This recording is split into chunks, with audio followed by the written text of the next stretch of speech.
안녕하세요. 라이프북입니다. 오늘은 헤르만 헤세가 지은 유명한 고전 중 하나이면서 필독서로 꼽히는 데미안을 소개해드리려고 합니다. 오래된 소설이지만 최근 TVN 책을 읽어드립니다에 소개되며 다시 한번 재조명을 받게 되었는데요. 우리가 학창시절에 겪을 수도 있었을 학폭이 연상되는 스토리로 주인공의 고뇌가 시작됩니다. 우리나라로 치면 초등학교 3, 4학년밖에 안 되었을 주인공이 악마라고 표현한 프란츠 크로머라는 13살의 등치가 크고 질이 좋지 않은 아이와 어울리게 되면서 그들과 어울리기 위해 거짓말을 지어내고 그로 인해 협박을 받고 돈을 뜯기기도 하며 마치 발버둥 칠수록 더 깊은 수렁에 빠져드는 것처럼 악순환의 고리에 처하는 이 주인공의 스토리입니다. 실제 우리 주변 어딘가에서 일어나고 있을 일이라는 생각과 다른 한 사람의 삶을 마치 악마가 쥐고 흔드는 듯한 N번방 사건이 연상되면서 현대를 사는 우리들에게 또 다른 공감을 불어일으킵니다. 이 소설은 방탄소년단의 윙스라는 앨범의 컨셉이 된 소설로도 유명한데요. 노벨 문학상을 수상한 헤르만 헤세의 자서전적인 소설로서 힘들고 불안한 젊은이들에게 던지는 존재에 대한 메시지이기도 합니다. 헤르만 헤세의 인간 존재에 대한 고민이 담겨있는 프롤로그를 포함하여 소개하려고 합니다. 그럼 헤르만 헤세의 데미안 시작하겠습니다.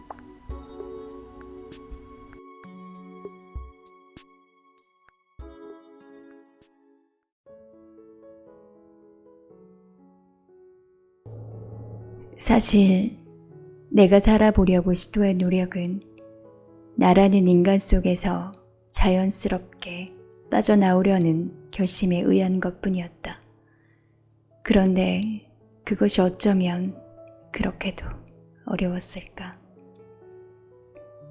나에 대한 이야기를 기술하자면 아주 먼 옛날로 돌아가지 않으면 안 된다.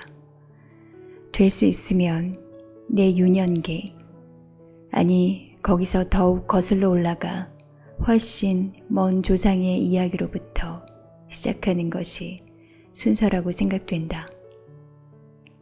시인들은 모두가 그렇지만 시나 소설을 쓴다고 하면 마치 자기가 전능의 신이라도 되는 것 같은 얼굴로 펜을 든다.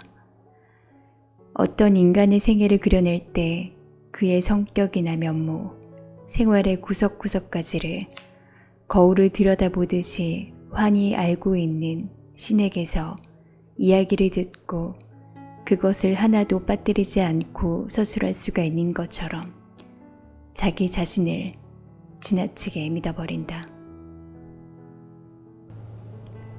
그런데 지금 시작하려는 내 이야기는 그러한 시인들이 자기의 작품을 가치 있게 생각하는 것 이상으로 내게는 더할 나위 없이 소중한 것이다.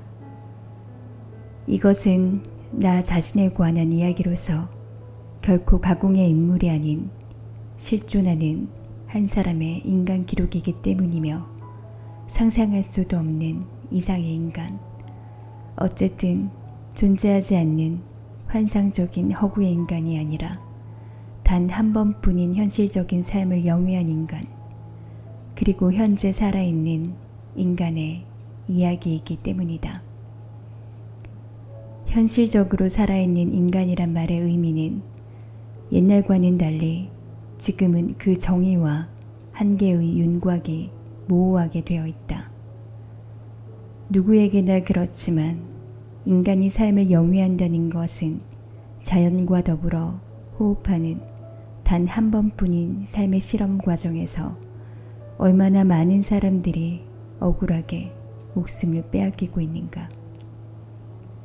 만약 하나뿐인 목숨만 갖고 있는 인간, 한 번뿐인 삶밖에는 영위할 수 없는 인간들에게 총탄을 퍼부어 이 지구상에서 완전히 말살시켜버릴 수 있다면 나 자신에 관한 것이건 누구의 것이건 이야기를 한다는 자체가 무의미할 것이다. 그러나 어떠한 인간에게도 남이 인정하는 것 이상의 실존적 가치가 있는 법이다. 그러한 관념의 세계에서 여러 가지 현상이 두 번 다시 되풀이되지 않는 형태로 교차하는 하나의 점.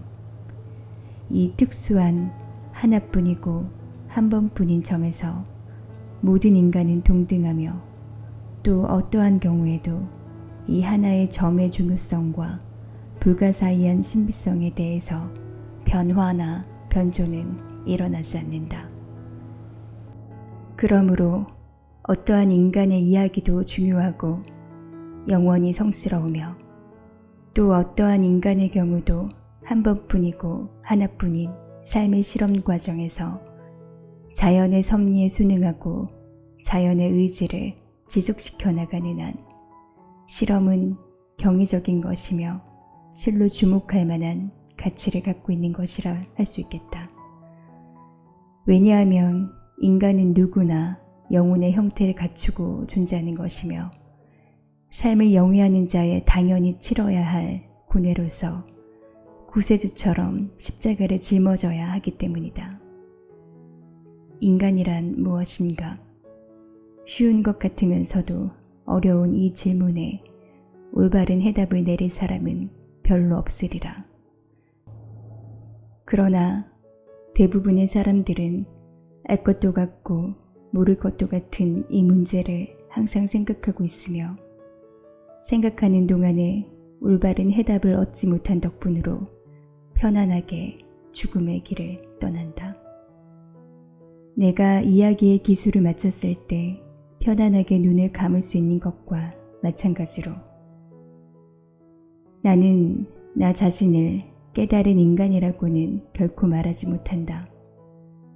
나는 구도의 생활, 즉 삶을 깨닫는 실험의 과정을 걸어온 사람이고 지금도 그 길을 걷고 있다. 그러나 나는 별이 주는 계시나 즉 속에서 깨달음을 얻으려는 것은 아니다. 그런 생각을 버린 지는 이미 오래다. 나는 내 몸속을 흐르는 피의 속삭임에 귀를 기울이고 있다. 거기에서 나는 어디서도 누구에게서도 구할 수 없는 것을 얻고 있다. 내 이야기는 결코 재미있는 것이 못 된다. 허구의 옛 이야기처럼 흥미진진한 것도 아니고 조화나 율조가 이루어져 있는 것도 아니다. 여기에는 자기 기만을 증오하는 사람들의 생활이 모두 그렇듯이 부조리와 혼란, 광기와 꿈의 맛이 있을 뿐이다. 인간의 생애란 각자가 자기 자신이 지향한 바에 도달하기 위한 길, 다시 말해서 자기 자신에 도달하기 위한 하나의 길인 것이다. 이 길은 넓고 평탄하여 자기 자신에게 도달하려는 노력의 결과가 의외로 쉽게 찾아오는 수도 있겠고 또 그와는 반대로 좁고 험악하여 가도 암시를 얻는 데서 그치게 하는 수도 있을 것이다. 그러나 멀고도 먼 길 저쪽에 있는 자기 자신에 도달하여 완전 무결한 인간으로서의 자아를 형성한다는 것은 어떤 사람의 경우에도 불가능하며 그것이 실현된 예도 없지만 사람들은 그것을 필생의 노력으로 분발하고 있는 것이다. 이 노력은 어떤 사람의 경우에는 뚜렷한 자각이 수반되지 않는 단순한 신경소모에 지나지 않을 수도 있겠고 또 다른 경우에는 보다 자각적인 노력이 되는 수가 있을지도 모른다. 이것은 각자의 열의와 노력하는 방법에 따라 좌우된다고 볼 수밖에 없다. 어떠한 인간에게나 이 세상에 태어났을 때 모체로부터 독립했다는 증거로 탯줄을 끄는 자국, 즉 배꼽이 있다. 이 배꼽은 평생 없어지지 않는다. 이것과 마찬가지로 인류가 발생한 태고시대의 점액이나 점질은 마지막 순간까지 인간이 되려고 인간에게 붙어 다닌다. 그러나 끝내 인간이 되지 못하고 개구리나 개미나 도마뱀으로 생애를 마치는 경우가 허다하다. 머리는 인간이지만 몸은 물고기로 되어 있는 사람도 있다.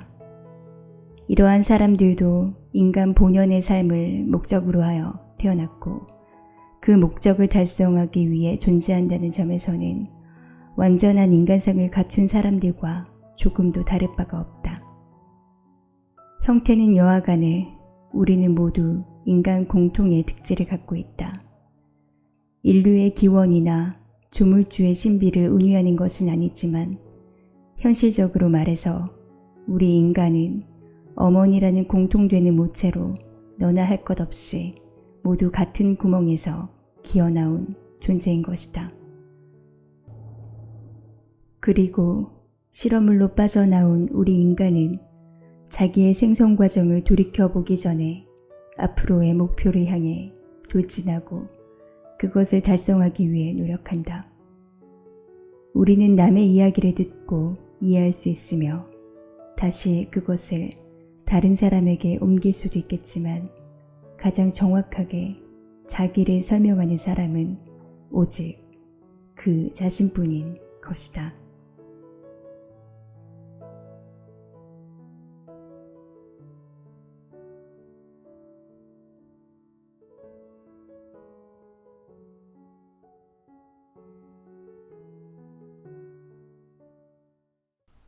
나이는 10살, 고향의 라틴어 학교에 다니고 있을 무렵에 내가 체험했던 이야기부터 시작하기로 하겠다.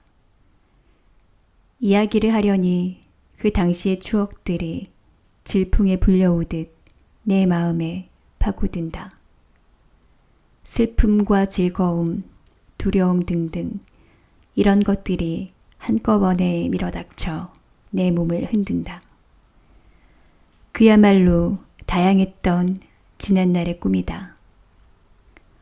어두침침한 뒷골목, 화려한 건물, 시계탑, 그 시계의 소리, 여러 사람들의 얼굴 등이 뇌리에 되새겨지고 아늑하고 따뜻한 방이나 유령이라도 나올 것 같은 음산한 방, 꽤나 역한 냄새를 풍기던 토끼집, 그 토끼를 기르던 하녀, 약을 다리는 냄새나 말린 과일 냄새가 코를 찌르던 부엌이며 헛간 등이 눈앞에 선하게 떠오른다. 거기에는 2개의 세계가 한데 얽혀 있었다. 그리고 그 세계의 양쪽 끝에서 낮과 밤이 찾아오는 것이었다. 한쪽 세계는 아버지의 집이었다. 여기에는 양친밖에는 살고 있지 않았다. 그 세계를 이루고 있는 것은 아버지와 어머니, 사랑, 엄격한 가풍, 광명과 청아한 공기 등이며 그 세계에 살고 있는 사람들은 품행도 격조가 높았고 옷차림도 단정했다. 아침 예배와 찬송가를 부르는 곳도 그 세계이며 크리스마스에 축하 파티가 열리는 곳도 역시 그 세계였다. 거기에는 미래로 통하는 직선적인 길이 있었다. 의무와 책임, 양심의 가책과 지혜가 있었다. 그러므로 푸른 하늘처럼 맑고 깨끗하며 아름답고 절제가 있는 생활을 하려면 그 세계로 돌아가지 않을 수 없었던 것이다. 또 하나의 세계는 내 집 한가운데서 이미 시작되고 있었는데 그것은 아주 동떨어진 세계였다.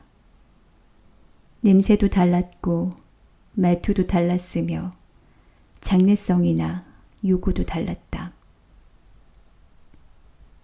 그 제2의 세계에는 하녀와 소년이 살고 있었으며 괴기한 이야기와 스캔들이 그치지를 않았다. 너무 어이가 없어 기가 막히는 일, 뜬구름처럼 정체를 알 수 없는 일들이 파도처럼 밀려오는 곳이다. 그 세계에는 도살장도 있고 형무소도 있다. 고주망태가 된 주정뱅이가 있는가 하면 아낙네들의 귀 따가운 입씨름도 있다. 외양간에서는 암소가 새끼를 낳고 마국간에서는 늙은 말이 쓰러진다. 이야기라고 하면 강도나 살인이나 자살에 대해서 짓거리는 것뿐이다. 처절하고 광포하고 잔악한 사건들이 꼬리를 물고 일어난다.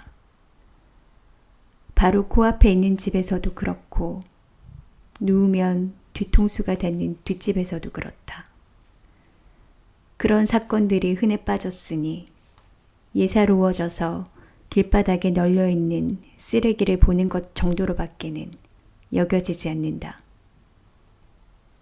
경찰관의 순찰이 그칠 사이가 없는데도 뒷골목에서는 불량배들이 판을 친다. 코가 비뚤어지도록 술을 퍼마시고 여편네를 때리는 놈도 있다. 저녁때가 되면 둑을 무너뜨린 물살처럼 여공들이 공장에서 쏟아져 나온다. 마술을 걸어 멀쩡한 사람을 병신으로 만드는 노파도 있다. 숲속에는 산적들이 우글거리고 남의 집에 불을 지른 놈이 경관에게 붙잡혀가기도 한다. 이처럼 더럽고도 무섭고 냄새나는 곳이 제2의 세계이다. 그러나 내가 거처하는 방은 냄새나는 그 소용돌이 밖에 있었다. 그것은 정말 다행한 일이었다. 집에 돌아가면 평화와 질서와 안녕이 있고 의무와 양심, 관용과 사랑이 있다. 그것은 멋있는 일이다. 그러나 그것과는 전혀 다른 세계, 고막이 찢어지도록 시끄럽고 음산하며 폭력이 난무하고 잔악한 것이 존재한다는 것도 멋있는 점이었다. 그런 것이 어째서 멋있느냐고 반문할지도 모르겠지만 그러한 세계에서 한 걸음만 건너뛰면 어머니의 품속으로 도망쳐 갈 수가 있지 않은가. 그러니 멋있는 일이라고 할 수밖에 없다. 그런데 아무래도 기묘하게 생각되는 것은 이 동떨어진 두 개의 세계가 서로 이웃에 있는 정도가 아니라 얽히고 설키어 한데 접쳐져 있다는 사실이다. 예를 들면 우리 집 하녀인 리나가 그렇다. 저녁 기도를 올릴 때면 그녀는 양친이 거처하는 방 문가에 앉아 깨끗하게 씻은 손을 새로 다려서 허리에 두른 앞치마 위에 포개에 올려놓고 맑고 높은 목소리로 제법 가락을 빼어 찬송가를 부르는데 그럴 때 리나는 완전히 양친의 세계에 우리의 제1의 세계에 질서와 평화가 있는 밝은 세계에 속해 있다. 그러나 곧 그 뒤 부엌이나 장작을 쌓아둔 광 같은 데서 머리가 없는 괴물의 이야기를 들려주거나 푸줏간 앞에서 이웃 아낙네들과 싸우기도 한다. 이때는 아주 딴 사람이 되어 전혀 다른 세계, 즉 제2세계에 속해버리고 비밀의 베일 속으로 자취를 감추는 것이다. 이것은 그녀뿐만 아니라 이 겹쳐진 양극의 세계에서 살고 있는 사람들은 모두 그랬으며 내 경우가 특히 심했다. 분명히 나는 밝고 올바른 세계에 속해 있었고 그 세계에서 살고 있는 내 양친의 아들이었다. 그러나 어디로 눈을 돌리건 어느 쪽으로 귀를 기울이건 도처에 이와 같은 별도의 세계가 있었다. 그리고 나는 이 세계에서 생활하고 있는 것이었다. 물론 양심의 가책이나 불쾌감, 불안감 같은 것을 느낄 때가 가끔 있었지만 어쨌든 나는 이 제2의 세계에 속해 있는 셈이다. 아니, 속해 있는 셈이라는 정도가 아니라 이 세계에 상주하는 사람인 것이다. 양심의 가책이나 불안감으로 가슴을 죄 때가 있는 반면 이 세계에서 산다는 데에 어떤 보람마저 느끼기도 했고 여기에서 밝은 세계로 돌아가는 것이 아무리 필요하고 좋은 일이라고 해도 어딘가 모르게 지겹고 살맛이 안 나는 나라로 되돌아가는 것처럼 생각될 때가 자주 있었다. 내 인생의 목표가 내 양친처럼 훌륭한 사람이 되어 밝은 세계에서 순수하고 질서정연한 생활을 보내는 데 있다는 것을 나 자신이 전혀 의식하지 못하는 것은 아니었다. 그러나 그 세계로 가는 길은 멀고 거기에 도달하자면 우선 여러 학교를 졸업하고 대학에 들어가 어려운 테스트나 시험을 치르지 않으면 안 된다. 그런데 곤란한 것은 이 길을 걷자면 언제나 캄캄한 또 하나의 세계 곁을 지나지 않으면 안 된다는 사실이다. 그 곁을 지나다가 자칫하면 캄캄한 세계에 빠져들어 어두움의 밑바닥에 가라앉아 버리는 일이 생길지도 모른다. 이러한 가능성은 충분히 있다고 봐야 할 것이다. 밝은 세계로 가려다 발을 헛디뎌 어두운 세계로 굴러떨어진 사람들의 입맛쓴 경험담을 나는 여러 번 들었다. 제2의 세계에 걸려들어 탕화가 되어버린 아이들에게는 자기네의 아버지 곁으로, 즉 선으로 복귀하는 것이 구원을 받는 하나의 방법이 되어 있었다. 과연 그렇다. 나도 그렇게 하는 것이 올바른 일이라고 느낀다. 그래도 내 마음은 악인이나 불량배가 날뛰는 어두운 세계를 동경할 때가 있다. 그것은 나로서도 어쩔 수 없는 일이었다. 솔직히 털어놓고 이야기하지만 어두운 세계에서 비뚤어진 삶의 그늘 속에 묻혀있던 탕화가 올바른 길로 돌아간다는 것을 나는 퍽 섭섭하게 생각할 때가 있었다. 그러나 이런 것은 입 밖에 내어서도 안 되고 생각해도 안 될 일이었다. 다만 그것은 하나의 예감으로서, 하나의 현실적인 가능성으로서 가슴 밑바닥에 깔아놓고 있을 뿐이었다. 악마라는 것을 생각할 때도 어두컴컴한 뒷골목이나 요리집 같은 곳에 변장을 하고 출몰하거나 두 팔을 흔들고 정정당당하게 나타난다는 것은 상상할 수 있지만 설마 내가 살고 있는 세계, 내 방에 나타나리라고는 도저히 생각할 수가 없었다. 누나들도 밝은 세계에서 살고 있었다.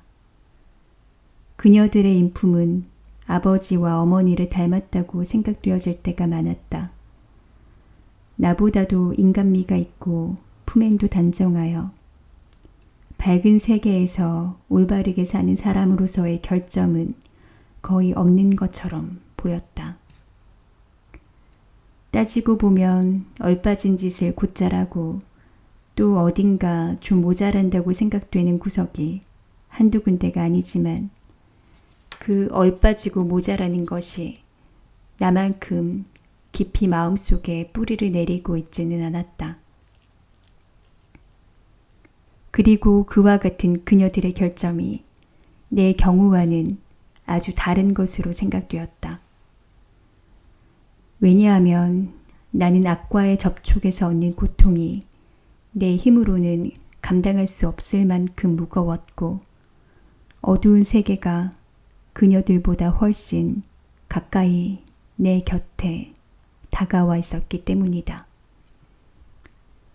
누나들은 적어도 내게 있어서는 양친과 마찬가지로 소중히 여기고 존경하지 않으면 안 되는 사람들이다. 그러니까 어쩌다가 싸움이라도 벌어지면 나중에는 반드시 싸움을 먼저 건 것은 내 쪽이니 누나들과 싸운 죄는 내게 있다고 빌었다. 이것은 내 양심 이상의 어떤 도덕규범 같은 속박에서 벗어날 수 없었기 때문이다. 그런 입장에서 볼 때 누나들을 모욕하는 것은 양친과 선과 권위를 모욕하는 거나 마찬가지인 것이다. 밝은 세계와 어두운 세계의 양다리를 걸친 나는 딱지가 붙은 불량배들한테는 거리낌 없이 짓거릴 수 있어도 누나들에게는 털어놓지 못할 비밀이 많았다. 날씨도 좋고 기분도 상쾌한 날에 누나들의 놀이상대가 되어 얌전한 동생인 채 하는 내 모습을 자신의 눈으로 바라보는 것은 그야말로 멋있는 일이었다. 그럴 때 나는 정말 거룩하고도 아름다운 천사가 되어 있는 것이다. 그리고 천사가 된 내 덕분으로 누나들도 무슨 여신이라도 된 듯한 얼굴을 하는 것이다. 그것은 우리들이 알고 있는 한 가장 아름답고 향기로운 추억이 되어 있었다. 달콤한 행복의 꿀맛이 아마 이러리라 생각된다. 그러나 그런 시간, 그런 날이 흔히 찾아오진 않았다. 그러니까 내게는 감미로운 이 꿀맛을 보는 것과는 정반대의 날이 많았다. 처음에는 얌전한 채 하면서 사이좋게 놀아보려고 사념이 없는 마음으로 누나들과 만나는데 어쩌다가 물론 내가 먼저 그녀들의 비위를 건드려 놓지만 말다툼을 하다 보면 그 입씨름이 크게 번져 싸움판이 되고 만다. 화가 나면 나는 신성불가침인 그녀들이기는 해도 지독한 욕을 마구 퍼붓는다. 그러면서도 마음속으로는 이건 너무하다. 누나들한테 이런 욕을 하다니 하고 부젓가락으로 가슴을 지지는 듯한 양심의 가책을 받지만 하던 욕을 마저 깨끗하게 끝내버리고 만다. 그러고 나면 후회와 통안이 얽힌 어두운 시간이 찾아든다. 그 다음에는 내가 잘못했다고 누나들한테 빌어야 하는 슬픈 순간이 다가온다. 그것이 지나면 다시 밝은 세계에서 한 줄기의 광명이 비치고 모순과 회오가 없는 조용하고도 감사에 가득 찬 행복이 찾아와 잠시 동안 좀 길 때는 몇 시간가량 내 곁에 머물러 준다. 나는 라틴어 학교에 다니고 있었다. 시장의 아들과 국가 임야를 관리하는 영림 주인의 아들도 나와 같은 클래스였는데 그 애들은 가끔 우리 집에 놀러 왔다. 모두가 고집개나 부리는 개구쟁이들이지만 공인된 선의 세계에 속하는 아이들이다. 이미 한 이야기를 되풀이하는 것 같지만 나도 그렇다.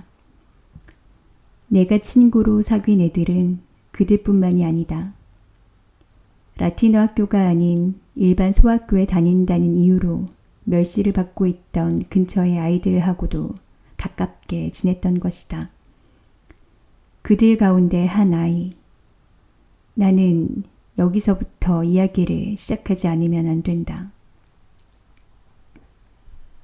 어느 날 오후 공부를 끝내고 집에 돌아왔을 때였다. 내 나이는 아마 만 10살을 몇 달가량 넘어섰다고 생각된다. 이웃의 두 소년과 함께 다른 박질하면서 놀고 있는데 거기에 우리보다 몸집이 큰 아이가 끼어들었다. 나이는 13살가량으로 성격이 난폭한 소년인데 일반 소학교에 다니고 있는 양복점 주인의 아들이다. 그의 아버지는 이름난 주정뱅이다. 때문에 이웃간에서도 소문이 좋지 못했다. 이 프란츠 크로모에 대해서도 나는 잘 알고 있었다. 한마디로 말해서 성격이 괴팍하고 사나운 놈이다. 그러니까 우리들과 한패가 된 것이 고마울 리가 없다. 나이에 비해 키가 크고 몸집도 큰 그는 벌써 어른 티가 났고 공장의 젊은 직공들의 걸음걸이나 말투를 흉내내곤 했다. 우리 셋은 그의 지시에 따라 사람들 눈에 띄지 않게 강둑을 내려가서 다리 밑에 몸을 숨겼다. 아치형으로 되어 있는 다리 근처에는 쓰레기가 산더미처럼 쌓여 있었다. 그것들은 모두 사용하다 버린 폐품이었다. 유리 조각이나 녹슨 쇠붙이, 부서진 의자, 경대, 철사가 풀어져 나간 들통 등이 양쪽 강가의 교각을 반 이상이나 메우고 있었는데 그 가운데에는 아직 사용할 만한 물건들이 더러 눈에 띄었다. 우리는 프란츠 크로모가 시키는 대로 그 폐품 더미를 해치고 쓸만한 것을 찾아내어 그에게 보내지 않으면 안 되었다. 크로머는 우리가 주워온 것을 날카로운 눈으로 슬쩍 훑어보고는 호주머니 속에 쑤셔 넣든가 강물에 던져버리는 것이었다. 그러고는 나비나 노쇠나 구리 같은 쇠붙이가 없는가 잘 찾아보라고 했다. 그런 것은 모두 그의 호주머니 속으로 들어간다. 짐승의 뿔로 만든 낡은 빗도 마찬가지다. 난 크로머와 함께 있는 것이 숨이 막힐 정도로 답답하고 싫었다. 기회만 있으면 달아나고 싶었다. 그것은 크로머 같은 덜 되먹은 놈과 함께 놀았다고 아버지한테 꾸지람을 듣는 것이 무서워서가 아니라 크로머, 그가 무서웠기 때문이다. 그러나 프론츠 크라머가 나를 다른 아이들과 동등하게 취급해 주는 것은 고마운 일이었다. 그 소년과 한데 어울리면 물론 우리가 원해서 어울린 적은 한 번도 없지만 명령을 내리는 것은 언제나 그쪽이고 우리는 그저 복종할 뿐이었다. 내가 크로머와 한데 어울린 것은 이번이 처음이지만 다른 아이들은 그의 명령에 무조건 복종하는 것이 오래전부터의 습관처럼 되어 있었다. 작업을 끝내고 우리는 강가의 땅바닥에 앉았다. 크로머는 퇴하고 강물에 침을 뱉었는데 그럴 때의 몸짓은 어른과 꽃 같았다. 침을 뱉고 싶은 자리에 명중시키는 것이다. 아이들은 이야기를 시작했다. 저마다 자랑거리가 될 만한 것을 짓겨려댔다. 모두가 못된 장난을 했다는 이야기를 늘어놓고 무슨 대단한 일이라도 치른 것처럼 우쭐대는 것이었다. 나는 처음부터 잠자코 있었는데 함께 어울리지 않는다고 크로머가 화를 내지 않을까 겁이 나서 견딜 수가 없었다. 내 두 친구들은 크로머가 우리를 다리 밑으로 끌고 올 때부터 나를 제쳐놓고 그의 편이 되어 있었다. 그러니까 나는 외톨박이가 된 셈이었다.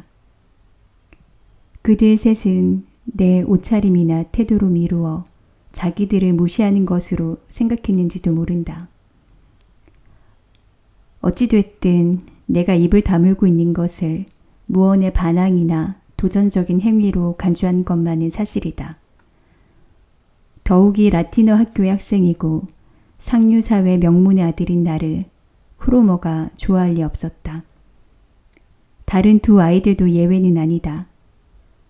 만약 내가 크로모한테 얻어맞는다고 해도, 맞아 죽는다고 해도 말려주지 않을 것은 뻔한 일이었다. 그것은 나도 잘 알고 있었다. 불안감으로 가슴이 죄어 견딜 수 없게 된 나는 무슨 이야기를 그럴듯하게 꾸며내고 그 주인공이 바로 나라고 했다. 내용인즉 거리 어귀에 있는 물레방아 근처의 과수원에서 사과를 한 부대나 훔쳤는데 그것도 보통 사과가 아니고 제일 맛이 좋은 레네테와 골든 파르메종만 골라서 훔쳤다고 했다. 나는 코앞에 들이닥친 위험에서 벗어나기 위해 할 수 없이 엉터리 거짓말로 꾸며했지만 일단 이야기를 꺼내면 상대방이 고지 뜻대로 그럴듯하게 늘어놓는 데는 자신을 갖고 있었다. 기왕에 꾸며낸 도둑질 이야기니 위험물 저장소 같은 것으로 크로머의 환심을 살 때까지 계속해 봐야겠다고 생각한 나는 그 줄거리에 가지를 붙이고 입을 달기 시작했다. 그런데 우리가 사과나무에 올라가서 사과를 따내리고 있는 동안 한 놈은 망을 보고 있었어. 신나게 사과를 따고 있는데 부대가 꽉 찼으니 그만 내려오라잖아. 망을 보던 놈이 말이야. 그래서 내려가 보니까 정말 부대가 터질 지경이야. 무거워서 끌고 가지도 못하겠던 걸. 할 수 없이 절반가량 덜어놓고 반부대만 갖고 갔지만 나머지 걸 생각하니 아까워서 베길 수가 있어야지. 30분쯤 지나서 또 습격했지 뭐야. 그땐 사과를 더 따진 않고 남겨두었던 것만 가져왔어. 이야기를 마쳤을 때 나는 곧 박수 소리가 날 줄 알았다. 거짓말을 꾸며대다 보니 나중에는 너무 열이 올라 그 도둑질 이야기에 나 자신이 취해 있었기 때문이다. 그러나 아무리 기다려도 박수 소리는 나지 않았다. 그거 정말이야? 한참 만에 프란츠 크로머는 일부러 눈을 가늘게 뜨고 내 얼굴을 찌르듯이 들여다보면서 위협하는 투로 물었다. 정말이고 말고. 틀림없이 정말이라 이거지? 틀림없이 정말이야. 나는 치미를 떼고 대답했지만 속으로는 불안해서 숨이 막힐 것 같았다. 틀림없이 정말이라고 맹세할 수 있니? 가슴이 덜컥 내려앉는 것 같았으나 크로머의 말이 떨어지기가 바쁘게 하고 대답했다. 그럼 하느님과 영원한 행복의 맹세를 걸고라고 해봐. 하느님과 영원한 행복의 맹세를 걸고. 나는 앵무새처럼 따라 말했다. 됐어. 크로머는 만족한 듯이 이렇게 말하고는 나를 쏘아보더니 얼굴을 저쪽으로 돌렸다. 휴, 이젠 살았구나. 나는 비로소 안도의 한숨을 내쉬었다. 그러나 숨소리가 상대방 귀에 들리지 않도록 주의한 것은 물론이다. 그만 가자. 크로모가 몸을 일으켰을 때 나는 정말 기뻤다. 다리 위에 올라가자 나는 그의 눈치를 슬금슬금 살피다가 이제 집에 가야겠다고 말했다. 뭐 그렇게 바삐 서두를 건 없잖아. 어차피 같은 방향으로 가는데. 크로모는 피식 웃으면서 말했다. 그러고는 앞장을 서서 건들건들 걸어갔다.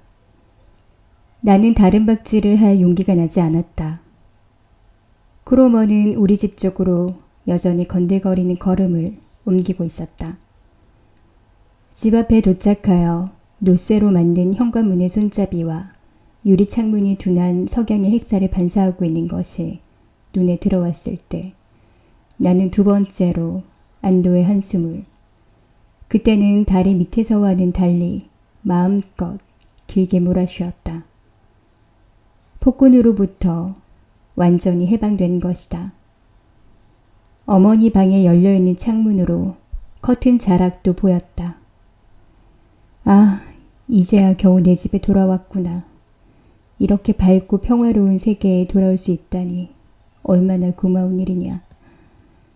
나는 급히 문을 열고 뛰어들어 손을 뒤로 돌려서 손잡이를 당겼는데 어느 틈에 따라 들어왔는지 프룬츠 크러머가 내 뒤에 서 있지 않은가.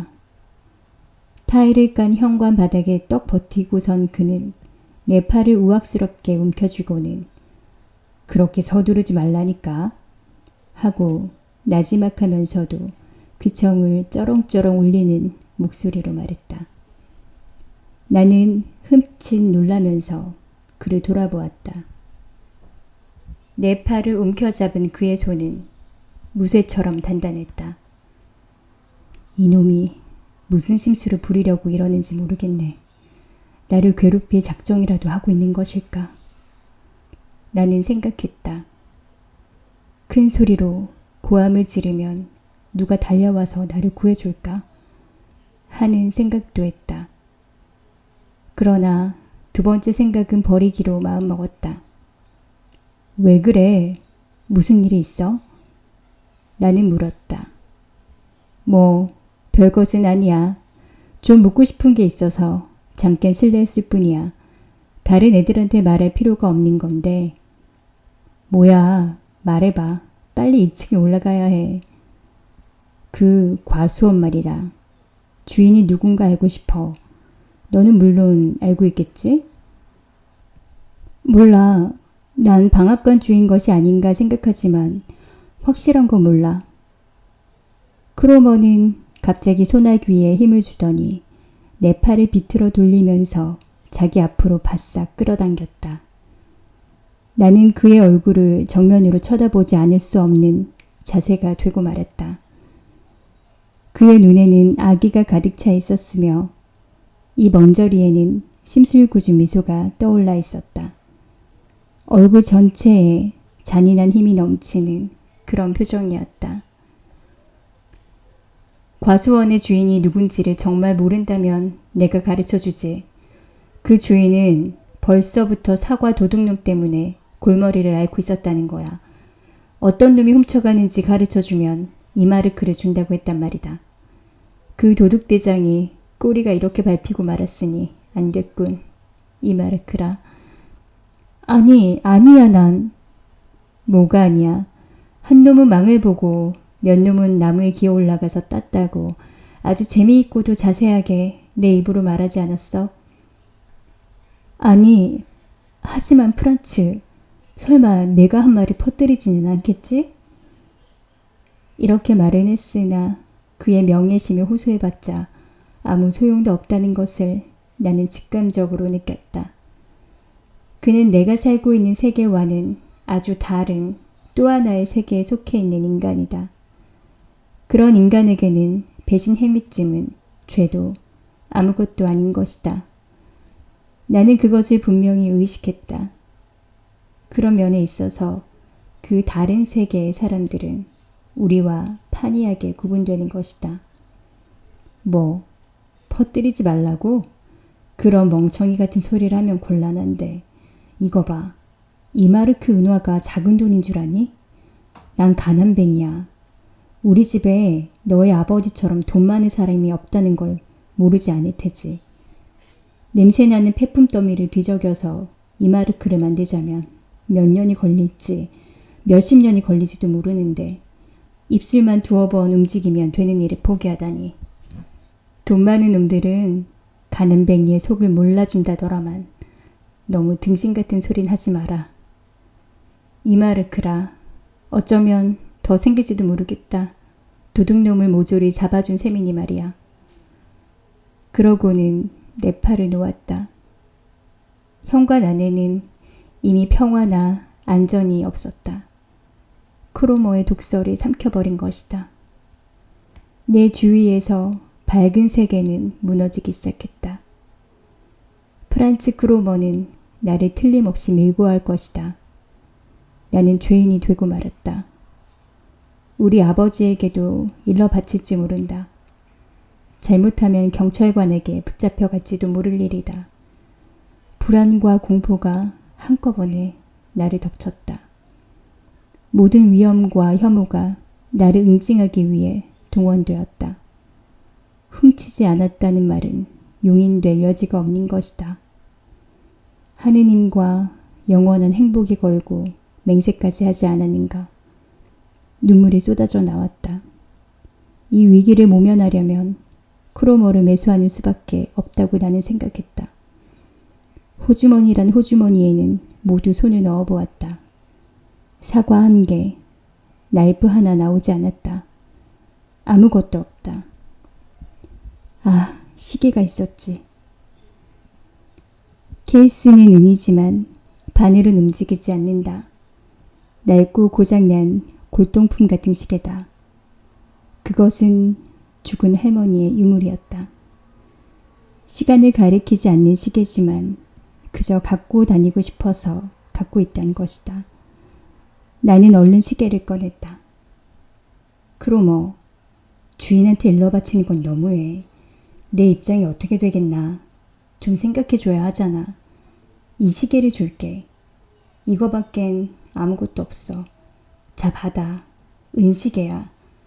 지금 바늘은 움직이지 않지만 알맹이는 고급이야. 시계방에 가서 조금만 손을 보면 돼. 시간은 딱딱 맞을 거야. 그는 의미를 알 수 없는 엷은 웃음을 띠면서 그 큼지막한 손으로 시계를 받아들였다. 나는 그 손을 보고 이 거친 손이 나에 대해 깊이를 헤아릴 수 없는 저기를 품고 내 생활과 평화를 송두리째 움켜쥐려 하고 있다고 생각했다. 은시계야, 은. 나는 은이라는데 악센트를 주어 다시 말했다. 이까짓 거 은이면 뭐래. 고물 아니냐 말이야. 게다가 고장까지 나고. 그는 완전히 멸시하는 투로 내뱉듯이 말했다. 아니야, 이거 봐 프란츠. 제발 부탁이야. 이걸 받아. 진짜 은이야. 그건 틀림없어. 이거 말곤 아무것도 내놓을 게 없어. 그는 차가운 눈초리로 나를 쏘아보았다. 더 얘기해봤자 소용없으니 그만 가야겠다. 내 발길이 어디로 돌려졌는지 짐작할 수 있겠지? 뭐하면 경찰에 연락해봐도 좋아. 거기 있는 폴리하고는 아는 사이니까 말이야. 그는 현관문을 열고 나가려고 했다. 이대로 돌려보냈다간 큰일이다. 나는 그의 소매자락을 붙잡고 늘어졌다. 불만을 품고 돌아가면 도둑질 이야기를 퍼뜨릴 것이 뻔하다. 그 뒤에는 필연적인 결과로서 여러 가지 고통이 내게 밀어닥친다. 그 지경을 당할 바엔 차라리 죽는 편이 낫다. 프란츠 제발 부탁해. 고장난 시계를 줬다고 너무 섭섭하게 생각하지 말고 마음을 돌려줘. 그래도 은이야, 프란츠. 주인한테 일러 바치겠다는 건 농담이겠지? 그렇지? 그래, 농담이야. 하지만 이게 진짜 농담이 되게 하려면 너는 톡톡히 내놔야 해. 프란츠, 그럼 어떻게 하면 좋겠어? 말해봐. 무엇이든 내가 하라는 대로 할게. 그는 눈을 가늘게 뜨고 내 얼굴을 찬찬히 들여다보면서 웃기 시작했다. 생각을 좀 해보란 말이다. 생각을. 내가 꼬집어서 말하지 않아도 알 게 아니야. 난 지금 입만 떼면 이마르크의 은화를 거머쥐게 돼 있어. 소나귀에 거머쥔 돈을 내팽개칠 만큼 나는 부자가 아니야. 그러나 넌 부자야. 좋은 은시계도 갖고 있는 부자란 말이야. 그러니까 내놔. 내가 이마르크만 내놓으면 만사가 오케이야. 그의 속셈은 알고도 남았다. 그러나 은화 이마르크, 내 힘으로 마련할 수 없는 의미에 있어서는 10마르크, 100마르크, 아니 1000마르크나 마찬가지로 큰돈이다. 내게는 돈이 없었다. 어머니한테 맡겨둔 저금통이 있긴 했지만 그 속엔 숙부나 다른 손님이 왔을 때 얻은 10페니, 5페니 동전이 몇 개 들어있을 뿐이다. 그 밖에는 한 푼도 없다. 그 무렵 나는 양친으로부터 용돈이라고는 받아 쓰지 못하고 있었기 때문에 돈이 생길 구멍이 없었던 것이다. 난 돈이 없어. 한 푼도 없어. 하지만 다른 물건 같은 거라면 뭐든지 줄게. 정말 돈은 한 푼도 없어. 한 푼도 없다? 크로머의 얼굴은 험상궂게 일그러졌다. 돈은 없지만 인디언 얘기책도 있고 인형도 있어. 참, 컨버스도 있지. 그걸 모두 줄게. 크로머는 들은 척도 않고 있다가 퇴! 하고 타일바닥에 침을 뱉었다. 듣기 싫어. 그따위 허튼 수작에 내가 넘어갈 줄 아니? 뭐 컨버스도 있다고? 나를 더 이상 화나게 하지 마. 돈을 내놓으란 말이다. 돈을. 그는 막무가내였다. 하지만 없는 걸 어떻게 내놔. 우리 아버지나 어머니는 다른 거 몰라도 돈을 주지 않아. 없는 거 자꾸 내놓으라면 난 어떡해. 사정이 그렇다면 내일까지 돈을 마련할 여유를 주지. 내일 2만 마르크를 갖고 와. 방과 후 시장 어귀에서 기다리고 있을 테니까. 알았지? 시장 어귀로 갖고 오란 말이야. 만약 약속을 어기는 날이면 그땐 정말 용서 없어. 각오해. 얘기는 알아들었지만 한 푼도 없는 돈을 어떻게 갖고 가. 이거 정말 야단났네. 프란츠, 돈은 없어. 마련할 재간도 없는 걸. 그런 것까지 내가 결정해줘야 하니? 너의 집은 부자인데 왜 돈이 없어? 죽는 신용하지 말고 내 말을 똑똑히 들어도 내일 방과 후에 시장 어귀. 알았지? 다시 말하지만 만약 안 갖고 오는 날은. 프란츠 크로머는 무서운 눈으로 나를 노려보고는 아까처럼 입을 삐죽거리면서 퇴퇴 침을 뱉어놓고 그림자처럼 사라져버렸다. 나는 계단을 올라갈 힘도 없었다. 내 생활의 파멸이 찾아온 것이다. 이렇게 부대끼느니 차라리 집을 뛰쳐나가 버릴까, 투신 자살이라도 해버릴까 하는 생각도 했다. 그러나 그것은 막연한 생각에 지나지 않았다. 이러지도 저러지도 못하게 되어버린 나는 계단의 맨 아래층계에 웅크리고 앉아 꼼짝을 않은 채 어둠과 함께 밀려오는 불행에 내 몸을 맡겼다. 리나가 장작을 가지러 바구니를 들고 내려오다가 어두컴컴한 현관 계단 아래서 울고 있는 나를 발견했다. 나는 리나에게 아버지나 어머니한테 아무 말도 하지 말라고 부탁하고는 계단을 올라갔다. 창문 곁에 옷걸이에는 아버지의 모자와 어머니의 파라솔이 걸려 있었다. 나는 거기에서 가정과 양친의 한없는 애정과 그리움을 느꼈다. 방탕한 자식이 오래간만에 고향으로 돌아와 옛집의 이방 저방을 둘러보고 동경과 회한의 눈물을 흘리면서 옛 냄새를 들이마셨을 때처럼 감사와 정성을 다하며 나는 그 모자와 파라솔에 인사를 보냈다. 그러나 그러한 것들은 이미 내 것이 아니었다. 아버지와 어머니가 살고 있는 밝은 세계, 평화롭고 질서가 잡혀있는 제1의 세계의 것이었다. 뜻하지 않게 과오를 범한 나는 모험과 죄의 소용돌이에 휘말려 몸부림을 치다가 끝내는 기진맥진하여 황토빛 탕류의 밑바닥에 가라앉고 말았다. 내가 다시 떠오르기를 기다리는 것은 적의 위협과 불안, 위험과 치유뿐이었다. 그 모자와 파라솔, 낯익은 복도, 현관의 선반 위에 걸려있는 커다란 그림 액자, 그리고 방에서 흘러나오는 큰 누나의 목소리, 모두가 정답고 그리웠다. 그 모든 것이 그때처럼 소중하게 여겨졌던 적은 없었다. 그러나 그 소중한 것들이 나를 위로해 주지는 못했다. 소중하긴 하지만 이미 보물은 아니었다. 그리고 내 것이 아니었다. 그 그 모두가 내게 비난의 화살을 퍼붓고 있었다. 나는 밝고 조용한 그 세계에, 깨끗한 그 세계에 뛰어들 만한 용기가 없었다. 내 발에는 메트로도 털어버릴 수 없는 때가 묻어 있었다. 나는 내가 살던 세계와 아무런 관련이 없는, 그리고 그 세계가 전혀 알아보지 못하는 그림자를 안고 있었다. 지금까지도 비밀은 있었다. 마음에 걸리는 일도 많았다. 그러나 그런 것은 내가 지금 집에 갖고 온 것에 비하면 어린애 장난감 같은 것에 지나지 않는다.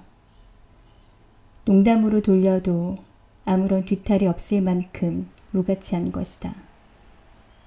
나는 지금 나를 저주하는 운명에 쫓기고 있다.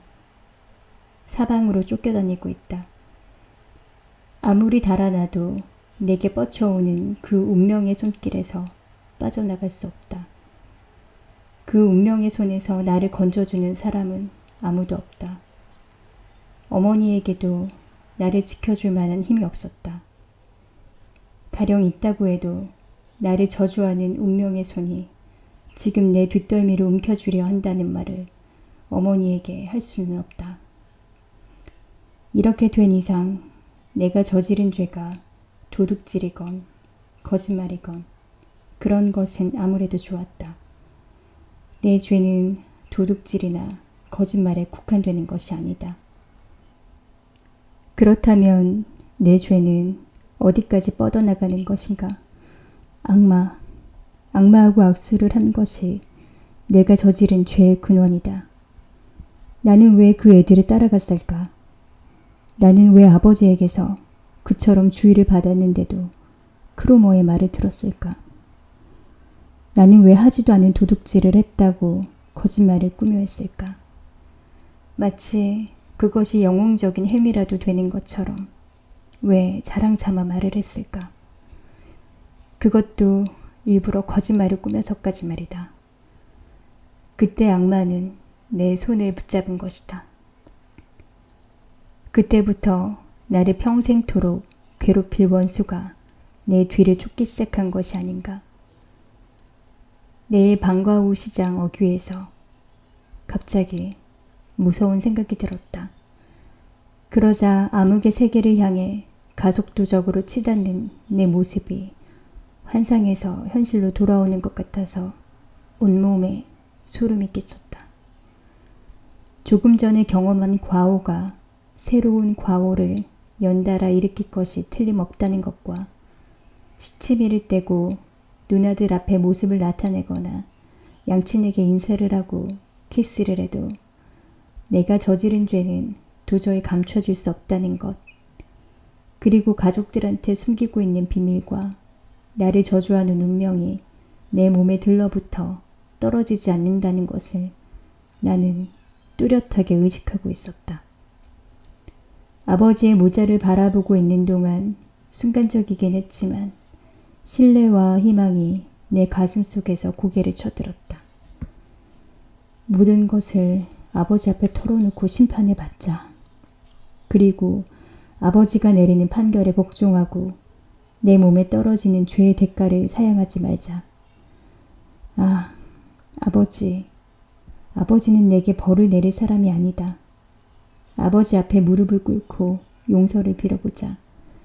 지금까지 몇 번인지도 모르게 해온 참회를 한 번만 참고 하면 된다. 진심으로 참회하면 아버지도 내 마음을 알아주겠지. 아버지 앞에 무릎을 꿇는 것은 괴로운 일이기는 하지만 한순간이다. 잠깐만 참으면 된다. 이건 얼마나 달콤한 반향을 갖고 있는 생각인가. 아버지의 동정을 사서 용서를 받는 방법치고는 얼마나 아름다운 유혹인가. 그러나 그것도 순간적인 생각에 불과했다. 내게는 그럴 만한 재주가 없고 용기도 없다는 것을 나는 의식했다. 설령 그런 재주를 부린다고 해도 실패로 돌아갈 것은 뻔한 일이다. 아무도 모르는 비밀을 갖고 있는 나는 자신이 저지른 죄의 대가는 자신의 힘으로 처리하지 않으면 안 된다고 생각했다. 사실 그러는 수밖에는 달리 방법이 없는 것이다. 나는 지금 내 인생의 갈림길에 서 있다. 그리고 이것을 전환점으로 하여 아마 영원히 악의 세계에서 살지 않으면 안 되게 될지도 모른다. 악인들과 함께 어울려 내 비밀을 털어놓고 그들에게 고삐를 잡혀 이리저리 끌려다니면서 그들의 명령에 무조건 복종하는 생활을 하지 않으면 안 되리라. 그러면 결국은 나도 악인이 되고 만다. 나는 어른티를 내고 어리석게도 영웅 행세를 했다. 그 응보가 지금 눈앞에 닥쳐온 것이다.